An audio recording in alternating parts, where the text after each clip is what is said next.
Hello and welcome.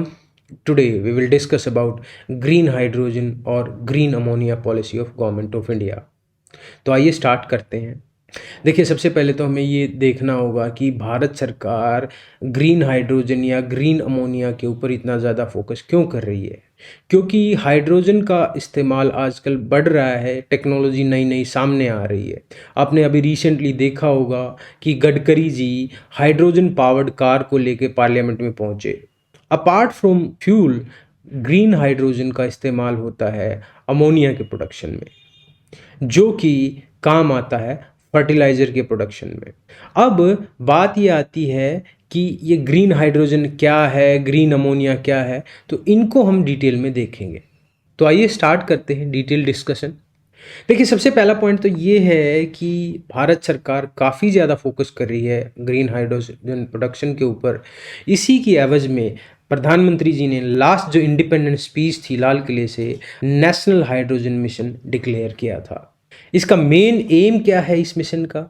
इस mission का main M है क्लाइमेट टारगेट्स को कंप्लीट करना और इंडिया को एक ग्रीन हाइड्रोजन हब बनाना। क्लाइमेट टारगेट्स क्या हैं? देखिए, हर कंट्री के कुछ ना कुछ टारगेट्स हैं इंटरनेशनल प्लेटफॉर्म्स पे, बिकॉज क्लाइमेट चेंज बहुत ज़्यादा हो रहा है। उस चीज़ को ध्यान में रखते हुए हर कंट्री के ऊपर दबाव है कि आप अपनी टेक्नोलॉजी में इम्प्रूवमेंट कीजिए ताकि कम से कम GH चीज़ प्रोड्यूस हो, ग्रीन हाउस गैसेज। जो कन्वेंशनल हाइड्रोजन प्रोडक्शन का मेथड है उससे बहुत ज़्यादा ग्रीन हाउस गैसेज प्रोड्यूस हो रही हैं, लेकिन जो ग्रीन हाइड्रोजन है उसमें जो ग्रीन हाउस गैसेज हैं वो इतनी ज़्यादा प्रोड्यूस नहीं हो रही हैं। तो नेशनल हाइड्रोजन मिशन का मेन मोटो क्या है?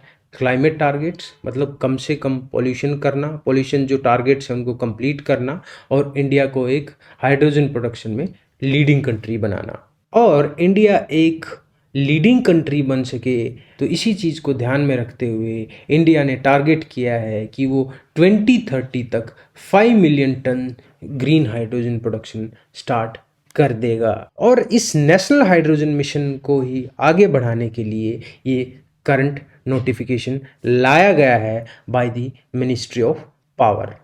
और इस पॉलिसी का मेन मोटो है कि जो फोसिल फ्यूल बेस्ड हम हाइड्रोजन प्रोडक्शन या अमोनिया प्रोडक्शन करते थे उसको ग्रीनर ऑप्शंस पे लाया जाए। फॉर एग्जांपल वाटर, अगर हमारे पास वाटर है और हम उसको तोड़ते हैं H2O को, तो हाइड्रोजन अलग हो जाएगा और ऑक्सीजन अलग हो जाएगा। तो हाइड्रोजन से फिर हम क्या कर सकते हैं? तो हाइड्रोजन हमने यहाँ से अलग कर लिया और नाइट्रोजन हमने एयर से ले लिया, तो हम अमोनिया भी बना सकते हैं। बिकॉज आपको पता होगा कि एयर के अंदर ऑलमोस्ट 78% नाइट्रोजन है। तो हम क्या कर रहे हैं, इस हाइड्रोजन को एज ए फ्यूल भी इस्तेमाल कर सकते हैं और फर्टिलाइज़र को प्रोडक्शन में भी इसका इस्तेमाल कर सकते हैं।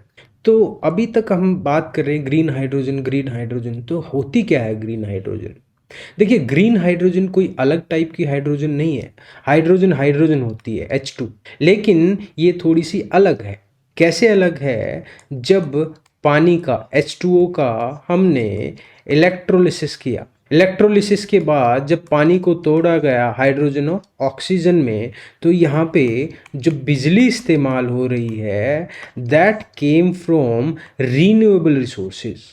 या तो वो विंड एनर्जी से आई है या हाइड्रो पावर से आई है या सोलर इलेक्ट्रिसिटी से वहाँ पे बिजली दी गई है। तो मतलब जब हमने इस H2O को हाइड्रोजन और ऑक्सीजन में तोड़ा तो हमने एनवायरनमेंट को कोई भी डैमेज नहीं किया।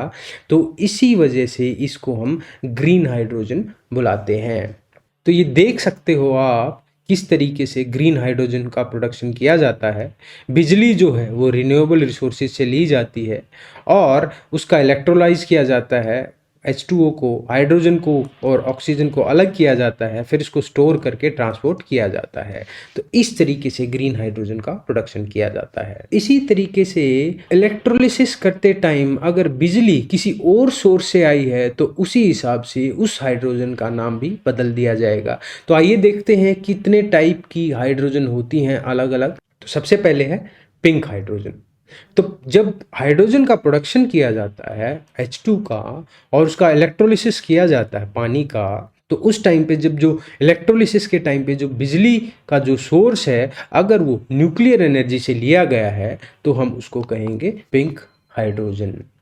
और अगर इलेक्ट्रोलिसिस करते टाइम हमने जो बिजली का सोर्स है वो अगर सोलर पावर से लिया है तो हम उसको बोलेंगे येलो हाइड्रोजन। तो आप इसको बोलोगे क्या ये ग्रीन हाइड्रोजन है? Yes, yellow hydrogen is a subset of green hydrogen.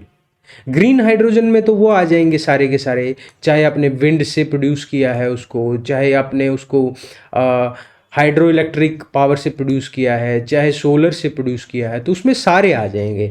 लेकिन येलो के अंदर आएगा सिर्फ और सिर्फ सोलर पावर से जो इलेक्ट्रिसिटी प्रोड्यूस की गई है, और वो इलेक्ट्रिसिटी जब इलेक्ट्रोलिसिस में यूज़ की गई है तो उसको हम बोलेंगे येलो हाइड्रोजन। नेक्स्ट है ब्लू हाइड्रोजन। इसमें हाइड्रोजन प्रोडक्शन का जो तरीका है वो थोड़ा सा अलग है। यहाँ पानी की बजाय मीथेन दैट इज CH4 से हाइड्रोजन का प्रोडक्शन किया जाता है। तो CH4 को हाइड्रोजन और कार्बन डाइऑक्साइड में तोड़ा जाता है। यहाँ से हाइड्रोजन मिल गई, जो कार्बन डाइऑक्साइड प्रोड्यूस हुई उसको हमने कार्बन कैप्चर करके और डीप सी में या बहुत गहरे गड्ढों में उसको दबा दिया, उसको बोलते हैं हम कार्बन सीक्वेस्ट्रेशन। मतलब कार्बन को कैप्चर करके और कहीं पे उसको सॉलिडिफाइड फॉर्म में या लिक्विड फॉर्म में कन्वर्ट करके उसको एडजस्ट कर दिया ताकि वो एनवायरनमेंट को इम्पैक्ट ना करे। क्योंकि आप जानते हो carbon dioxide is a GHG, green house gas. वैसे तो हार्मफुल नहीं है कार्बन डाइऑक्साइड, लेकिन ये हीट को बहुत ज़्यादा ट्रैप करती है, जिसकी वजह से अर्थ का जो इन्वायरमेंट है उसका टेम्परेचर बढ़ जाता है। नेक्स्ट है ग्रे हाइड्रोजन। ग्रे हाइड्रोजन जो है उसका जो प्रोडक्शन का मेथड है that is similar to blue hydrogen, मतलब वो भी मीथेन से प्रोड्यूस की जाती है, लेकिन इसमें कार्बन कैप्चर नहीं होती और जो ये CO2 है ये एनवायरनमेंट में या एटमॉस्फेयर में छोड़ दी जाती है, जिसकी वजह से बहुत ज़्यादा ग्रीन हाउस इफेक्ट क्रिएट होता है। ठीक है, आज के टाइम पे ज़्यादातर जो हाइड्रोजन प्रोडक्शन है वो इसी मेथड से किया जाता है, बिकॉज ये जो हाइड्रोजन है वो प्रोड्यूस की जाती है पेट्रोलियम प्रोडक्ट से, कोयले वगैरह से। तो इस वजह से ज़्यादातर जो हाइड्रोजन है वो ग्रे हाइड्रोजन प्रोड्यूस की जा रही है। अभी हमने देखा ग्रीन हाइड्रोजन के बारे में, अभी हम देखेंगे ग्रीन अमोनिया के बारे में। तो अमोनिया आप जानते हो एक सिंपल सी गैस है, पंजेंट गैस होती है, जिसका इस्तेमाल होता है एग्रीकल्चरल फर्टिलाइजर्स क्रिएट करने में, उनका प्रोडक्शन करने में। अब ग्रीन अमोनिया क्या है? ग्रीन अमोनिया वो है जब अमोनिया का प्रोडक्शन किया जाता है बिना कोई एनवायरमेंटल डैमेज किए और 100% रिन्यूएबल और कार्बन फ्री प्रोसेस के थ्रू, तो वो हो जाएगा हमारा ग्रीन अमोनिया। और ग्रीन अमोनिया तैयार करने का एक सबसे इफ़ेक्टिव तरीका है कि पानी से तो हम लोग हाइड्रोजन ले लें और एयर से हम लोग नाइट्रोजन ले लें और दोनों को मिला के हम NH3 बना दें, तो बन जाएगा हमारा ग्रीन अमोनिया। ये देखो, पावर जो है वो रिन्यूएबल रिसोर्सेज से ले ली, उसको इलेक्ट्रोलाइज करके पानी से इससे हमने H2 बना दिया। यहाँ पे हमारा एयर सेपरेशन यूनिट है जो हवा से नाइट्रोजन को अलग कर रहा है और दोनों को मिला के यहाँ से नाइट्रोजन होगी, यहाँ से हाइड्रोजन, हमने क्या कर दिया, एक लिक्विड फॉर्म में अमोनिया तैयार कर दिया, जो कि ग्रीन अमोनिया है। बिकॉज यहाँ पे हम इन्वायरमेंट को कोई भी नुकसान नहीं पहुँचा रहे हैं। यहाँ पे जो पावर का इस्तेमाल हो रहा है वो रिन्यूएबल एनर्जी से है, चाहे वो इलेक्ट्रोलाइजर में हो और चाहे वो एयर सेपरेशन यूनिट में जो बिजली इस्तेमाल हो रही है, वो दोनों के दोनों सोर्सेज जो है रिन्यूएबल सोर्सेज हैं। नेक्स्ट है ग्रीन हाइड्रोजन पॉलिसी डिटेल्स। अभी हम बात करेंगे कि सरकार रिसेंटली जो ग्रीन हाइड्रोजन पॉलिसी लेके आई है उसमें क्या क्या प्रावधान है, क्या क्या प्रोविजंस दिए गए हैं। तो सबसे पहला पॉइंट है अमोनिया मैन्युफैक्चरर्स में purchase renewable power from power exchange और setup the renewable energy capacity themselves. मतलब जो ग्रीन हाइड्रोजन प्रोड्यूस करेंगे या ग्रीन अमोनिया प्रोड्यूस करेंगे, उस टाइम पे जो रिन्यूएबल एनर्जी चाहिएगी वो या तो पावर एक्सचेंज से वो बाई कर सकते हैं या अपना खुद का प्लांट भी लगा सकते हैं। नेक्स्ट है open access will be granted within the 15 days of receipt of application. सबसे पहले तो आपको ये पता होना चाहिए कि ओपन एक्सेस होता क्या है। देखिए, ओपन एक्सेस का मतलब ये होता है कि मार्केट में जितने भी प्लेयर हैं बिजली बेचने वाले, ये जिनको हम बोलते हैं डिस्ट्रीब्यूशन कंपनीज, जितनी भी डिस्ट्रीब्यूशन कंपनीज हैं, हमारी मर्जी से हम किसी भी डिस्ट्रीब्यूशन कंपनी से बिजली खरीदें, हमारे ऊपर कोई पर्टिकुलर कंपनी थोपी ना जाए, हम ओपनली किसी भी कंपनी को एक्सेस कर पाए, जिसको बोलते हैं हम ओपन एक्सेस। फॉर एग्जांपल, आपने दिल्ली में देखा होगा कि दिल्ली के अंदर टाटा पावर बिजली सप्लाई कर रही है, रिलायंस वाले भी कर रहे हैं। तो जिन कॉरपोरेशंस में बिजली का बहुत ज़्यादा इस्तेमाल है, उनके पास ऑप्शन है कि वो टाटा से बिजली खरीदें या रिलायंस से खरीदें। एक कॉमन मैन के पास नहीं होता। जैसे अपने एरिया में किसी भी एक कंपनी ने बिजली सप्लाई कर रखी है तो हम एक से ही लेंगे, हमारे पास ऑप्शन नहीं है। लेकिन ये बड़े प्लेयर्स होते हैं जो बेस्ट पॉसिबल रेट्स इनको लगेंगे, जो चीपेस्ट इनको लगेगी, वो उसको एक्सेस कर सकते हैं। इसको बोलते हैं ओपन एक्सेस। तो जो भी ग्रीन हाइड्रोजन मैन्युफैक्चरर होगा उसको ओपन एक्सेस ग्रांट कर दिया जाएगा with in 15 days of receipt of application. Policy का नेक्स्ट पॉइंट है कि ग्रीन हाइड्रोजन या ग्रीन अमोनिया का जो मैन्युफैक्चरर है वो अगर बिजली इस्तेमाल नहीं होती है तो वो उस रिन्यूएबल एनर्जी को बैंक कर सकता है, मतलब इकट्ठा कर सकता है। फॉर एग्जांपल, उसकी डेली की कंजम्पशन 100 यूनिट है, लेकिन पिछले 5 दिन से वो सिर्फ 80 यूनिट कंज्यूम कर रहा है, तो उसकी 20 यूनिट वो सेव हो जाएंगी उस बैंक के अंदर, और 30 डेज तक वो उस पावर को कभी भी इस्तेमाल कर सकता है। नेक्स्ट पॉइंट है इस पॉलिसी का, distribution licensee can also procure and supply renewable energy to the manufacturer. मतलब कि आप डिस्ट्रीब्यूशन कंपनी को भी एक मीडियोकर लेके रिन्यूएबल एनर्जी का इस्तेमाल कर सकते हो। नेक्स्ट पॉइंट है पॉलिसी का, waiver of interstate transmission charges for the period of 25 years. For example, आप प्लांट लगा रहे हो ग्रीन हाइड्रोजन का पंजाब के अंदर, और आप जो बिजली परचेज कर रहे हो वो कर रहे हो आप राजस्थान से, तो जो लाइंस जा रही हैं वो जा रही हैं हरियाणा से होके।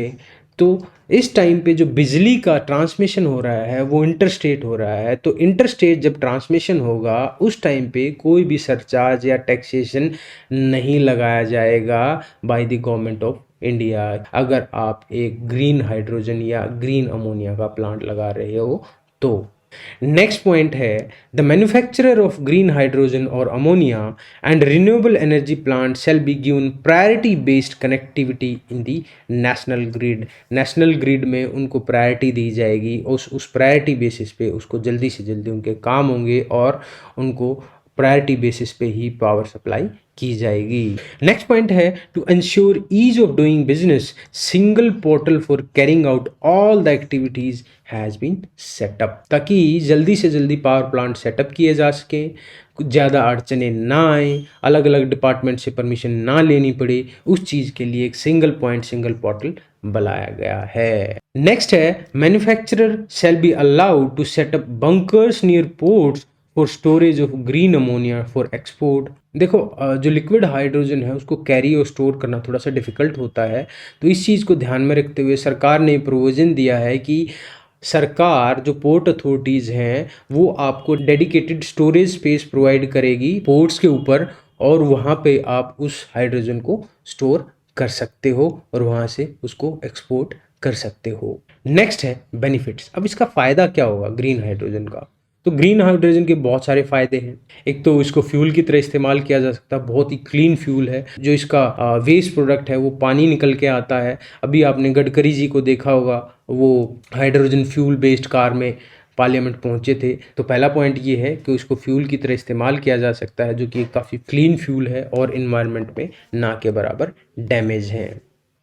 दूसरा है, ये जो फ्यूल है वो ज़्यादा पावरफुल है और इसकी एफिशिएंसी भी ज़्यादा है कन्वेंशनल फ्यूल्स के कंपैरिजन में। नेक्स्ट पॉइंट है, it will reduce dependence on fossil fuels. ये बहुत बड़ा पॉइंट है क्योंकि हम ऑलमोस्ट 80% हमारे जो फ्यूल है उसको इंपोर्ट कर रहे हैं और इंटरनेशनल मार्केट में क्रूड ऑयल के प्राइसेस लगातार बढ़ते जा रहे हैं। तो इंडियन गवर्नमेंट के फाइनेंसिस के ऊपर काफ़ी ज़्यादा बर्डन आता है ऑयल इंपोर्ट की वजह से, तो उसको हम कम कर सकते हैं। नेक्स्ट है national hydrogen mission can help in meeting Paris agreement of limiting the temperature. देखो पेरिस एग्रीमेंट के तहत हर कंट्री को कुछ टारगेट्स दिए गए हैं ताकि जो टेम्परेचर बढ़ रहा है अर्थ का उसकी स्पीड को कम किया जा सके, तो हम उन टारगेट्स को भी इसके थ्रू मीट कर सकते हैं। उसके बाद है हाइड्रोजन का इस्तेमाल और जगह भी किया जा सकता है, फॉर एग्जांपल स्टील प्रोडक्शन में, अमोनिया प्रोडक्शन में और रिफाइनरीज के अंदर। So this was all about green hydrogen and green hydrogen policy. आज का हमारा मेन मोटो यही था कि आपको हम इंट्रोड्यूस करवाएं कि इस पॉलिसी में क्या मेन पॉइंट हैं और ग्रीन हाइड्रोजन होता क्या है। So thank you for watching, see you in next video, thank you.